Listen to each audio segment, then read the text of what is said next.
Black হোলৰ পৰা এনেকুৱা ইমিশনছ হৈ থাকে হা, এনেকুৱা প্লাজমা ইমিশনছ হৈ থাকে।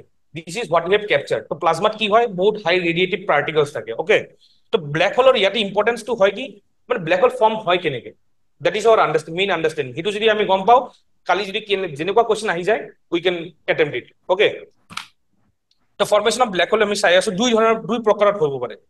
এটা হ'ল ডাঙৰ ষ্টাৰৰ, এটা হ'ল সৰু ষ্টাৰৰ, যেনেকুৱা আমাৰ ছানটো সৰু। ঠিক আছে, ইয়াতে আমাৰ এইটো ব্ল্যাক হোল ট্ৰান্সফৰ্ম হোৱাৰ বহুত কম চান্সেছ আছে।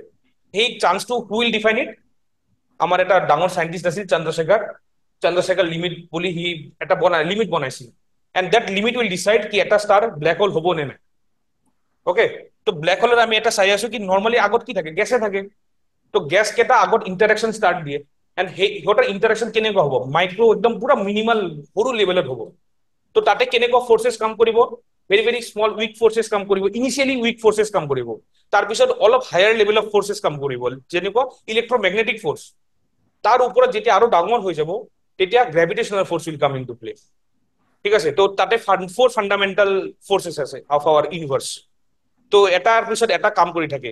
যেতিয়া আমি মাইক্ৰ স্কেলত, সৰু স্কেলত গৈ থাকো, যেনেকুৱা আমি কোৱান্টাম কৰি থাকো আমি, তো কোৱান্টামত বহুত বেলেগ টাইপ অফ ফৰ্চেছ এপ্লাই হয়। আৰু ডাঙৰ আমাৰ নিচিনা বডি, ইমান হাই মানে ডেন্সলি বডি, ইয়াতে গ্ৰেভিটেশ্যনেল পাৱাৰ এপ্লিকেবল হয়। ঠিক আছে, তো ইয়াতে কি হৈ আছে কি এটা য়েল্লো ষ্টাৰ ইনিচিয়েলি আমি এইট এইট ইয়াতে যোনটো দেখাইছে, মানে দেট মিনছ আমাৰ mass, solar mass of our sun, আমাৰ ছানৰ যোনটো মাছ, ইয়াৰ লগত আমি কম্পেৰিজন কৰি আছো। তো ইয়াতে য়েল্লো ষ্টাৰ বিলো 8M, মানে 8M মানে if you are comparing with our sun, 8টা ছান মিলি কিনে এনেকুৱা তাৰ পৰা সৰু হ'ব লাগিব। তো এইটো কি হ'ব, ৰেড জায়ান্ট। তো মেক্স টু মেক্স আমাৰ যোনটো ছান আছে তাৰ চে 8 টাইমছ ডাঙৰ ছান, তাৰ অলপ কমে ধৰা, সেইটো লৈ দিছ ৰুট ইজ এপ্লিকেবল। তাতে কি হ'ব, ৰেড জায়ান্ট হ'ব। ৰেড জায়ান্ট হোৱাৰ পিছত যেতিয়া তাত ফুয়েলটো কমি যাব বা ফুয়েলটো লছ আউট হৈ যাব, ইট উইল তাৰ যোনটো এটমস্ফিয়াৰটো আছে, ছানৰ যোনটো এটমস্ফিয়াৰটো আছে, এইটো টানি ৰাখিব নোৱাৰে, গ্ৰেভিটেশ্যনেল পুলটো হেৰাই পেলাব। তো বাহিৰৰ চাইডটো এটা গেছিয়াছ ফৰ্ম হৈ যাব, এনেকুৱা নেবুলাৰ, প্লেনেটাৰী নেবুলাৰ নিচিনা হৈ যাব। আমাৰ ছানটো এনেকুৱা হ'ব from very very long time from নাও। অ'কে, তাৰপিছত কি হ'ব, অলপখিনি যিমানখিনি বাকী থাকিব, it will turn in two white ডুৱাৰ্ফ। তো হোৱাইট ডুৱাৰ্ফো এটা টাইম লৈ ইট কেন এমিট লাইট। তাৰপিছত ইয়াতে একদম যেতিয়া ফুয়েলটো নাইকিয়া হৈ যাব, it will turn into black dwarf. আৰু আমি আজিলৈ ব্লেক ডুৱাৰ্ফ পোৱা নাই, কাৰণ এটা ব্লেক ডুৱাৰ্ফ হ'বলৈ বহুত টাইম লাগে, বহুত টাইম লাগে। আমাৰ বিগ বেং যিমান টাইম লাগিছে 13.8 বিলিয়ন ইয়াৰ্ছ, তাৰছেও বেছি টাইম লাগে ব্লেক ডুৱাৰ্ফ ফৰ্ম হওঁতে। So' we have not got black dwarf. Okay, আৰু এটা মানে বেলেগ আৰু চিষ্টেমটো কি হয়, য'ত এইট টাইমছ অফ আৱাৰ ছানৰ পৰা যদি ডাঙৰ হয় ষ্টাৰটো, তেতিয়া ইটো ৰেড ছুপাৰ জায়েন্ট হৈ যাব। মানে যেতিয়া মানে অলমষ্ট লাইক ফুয়েলটো শেষ হৈছে আৰু। ঠিক আছে, তেতিয়া তাত এনাৰ্জিটো নাথাকে। মানে ইয়াৰ তুমি যদি ডায়ামিটাৰটো যদি চোৱা, ইয়াৰ পৰা যদি ডায়ামিটাৰটো চোৱা, ইয়াৰ ডায়ামিটাৰটো চোৱা, তো ইয়াৰ ডায়ামিটাৰটো সৰু হয়, আই মিন ৰেডিয়াছটো। ডায়ামিটাৰটো যদি ইয়াৰ লগত কম্পেয়াৰ কৰো, তো ইয়াৰটো সৰু হয়। ঠিক আছে, চ' গ্ৰেভিটেশ্যনেল যোনটো পুলটো হয় ইন দিছ আপাৰ চাইড, তাতে মানে কামটো কৰিব পাৰে। কিন্তু ইয়াৰ যিহেতু এইটো ডায়মিটাৰ ইমান ডাঙৰ হয়, ইয়াৰ যোনটো আউটাৰ এটমস্ফিয়াৰটো আছে ন, তাতে গ্ৰেভিটেশ্যনেল পুলটো তাক ৰখাব নোৱাৰে। চ' ইয়াৰ যোনটো আউটাৰ শ্বেলটো হয়, সেইটো ভাঙি পৰিব, মানে সেইটো গেছিয়াছ ফৰ্মত ট্ৰান্সফৰ্ম হৈ যাব। ঠিক আছে, দেন হোৱাট উইল হেপেন, তাৰপিছত এইটো ছুপাৰনোভা হৈ যাব। তো ছুপাৰনোভা হোৱাৰ পিছত তাৰপিছত আকৌ it will go' further for degeneration. ঠিক আছে, এই ডিজেনাৰেশ্যনটো ডিচাইড কৰিব চন্দ্ৰশেখৰ লিমিট। যদি এক্সেচিভ মানে তাতে ডেন্সলি পেক হৈ যায়, then it may break into তোমাৰ black hole, or else it can become a neutron star. So this is the life cycle of a complete star. তাৰ লগত ইয়াৰ লগত তুমি বাকী কেইটা যি গেছেছ আছে, that forms planets. It will take many years, বহুত বছৰ লাগে প্লেনেটছ ফৰ্ম হওঁতে। অ'কে, ইয়াতে আমি পুৰা ডিটেইলছ দিছো ষ্টেলাৰ এভলিউচন কেনেকে হয়। তো ইয়াতে চোৱা কি হৈ আছে, protostar looks like a star but its core is not yet hot enough for nuclear fission. মানে protostar আগত গেছ থাকে, গেছৰ পৰা protostar হয় বনে। তাৰপিছত লাৰ্জ ষ্টাৰ, মানে দুটা কণ্ডিশ্যন, এটা লাৰ্জ ষ্টাৰ আৰু স্মল ষ্টাৰ। আমাৰ ছানটো হ'ল স্মল ষ্টাৰ। ঠিক আছে, তো স্মল ষ্টাৰ হলে কি হ'ব, ইয়াৰ যেতিয়া লাইফটো খতম হ'ব, it will turn into red giant, then planetary nebula and then white dwarf. Okay, so a small star to give a red giant is formed when star runs out of hydrogen at its core and start fusing hydrogen into helium outside the core, releasing energy and expanding the star. যেতিয়া কি হ'ব মানে তোমাৰ হাইড্ৰোজেনটো কমি থাকিব, তাৰ তাৰ ফলত কি হ'ব হিলিয়াম ফৰ্ম হৈ থাকিব। তো হিলিয়াম ইজ নন ৰিয়েক্টিভ, তো তাৰ পৰাতো এনাৰ্জি নাপাও, সো ইট উইল ষ্টাৰ্ট ডিগ্ৰেডিং, মানে সেইটো ফুলি থাকিব। ফুলি কিয় থাকিব? কাৰণ ইয়াৰ মানে যোনটো আউটাৰ কোৰ হয় ইয়াৰ পৰা ইমান গ্ৰেভিটেশ্যনেল পুলটো নাথাকে, অলপ অলপকে ফুলি থাকিব।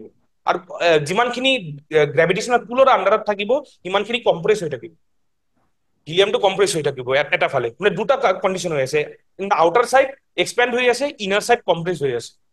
ওকে, তো কি কি হ'ব পাৰে? এটা বল যদি তুমি কনচিডাৰ কৰা, তাৰ ভিতৰৰ ফালটো কম্প্ৰেছ হৈ আছে আৰু বাহিৰৰ ফালটো মানে এক্সপেণ্ড হৈ আছে, এনেকুৱা ঘটনাটো হৈ আছে।